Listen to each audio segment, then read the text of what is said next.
Hi everybody, this is Father Warner D'Souza. Our text today is that of Friday, the first week in Advent, and we are looking at the text of Isaiah chapter 29, verses 17 to 24.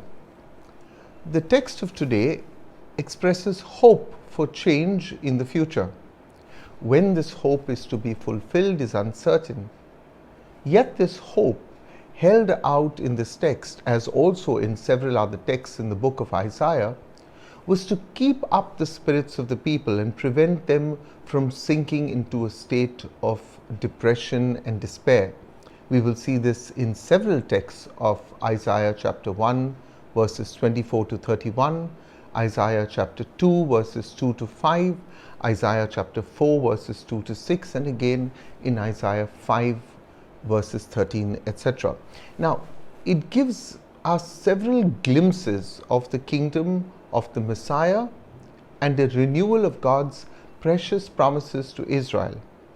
However, the Israel to which these sacred promises belong was to be far different from the hypocritical, rebellious leaders of the secular nation during the time of the prophet Isaiah. The nation had become perverse, had become sinful, formal, and hypocritical. But the time of change would come. The wicked would be reformed, the number of the pious would increase, and the pure worship of God would succeed this general formality and hypocrisy. These promises were given to comfort the righteous remnant who received them and believed them. But on the whole, Israel continued to despise them. What, one may ask, is the reason for such a rejection of God's promises? This text draws our attention to two events, namely, the conversion of the Gentiles and the rejection of God's ancient people. We read this in verse 17. The forest of Lebanon, a reference to the Gentiles, which was a barren mountain and a desolate wilderness, shall, by God's wonderful providence, become a fruitful and populous place.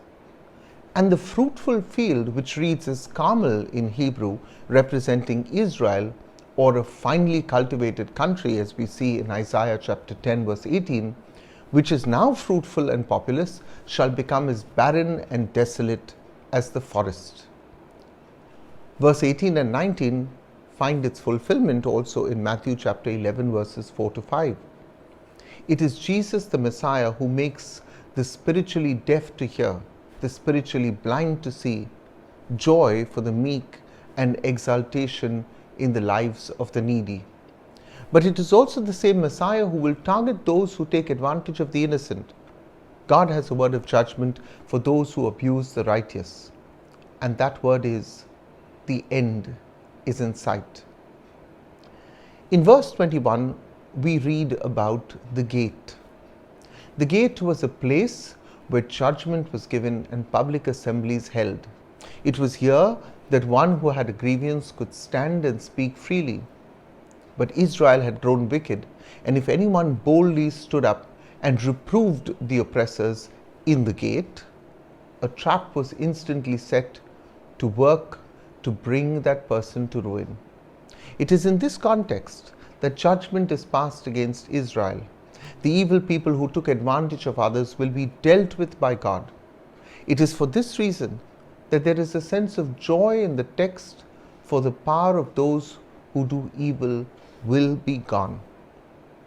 Isaiah chapter 29, verses 22 to 24 describes the inner transformation that will take place within the people of Israel in the age to come. The Lord's people, the meek and the lowly, will find new joy in the Lord, and the ruthless and arrogant, on the other hand, will cease to be. I hope this Advent message brings you consolation. In case you would like to reach out to us, you could text us via WhatsApp on 98202 42151. Please don't forget to subscribe to this channel.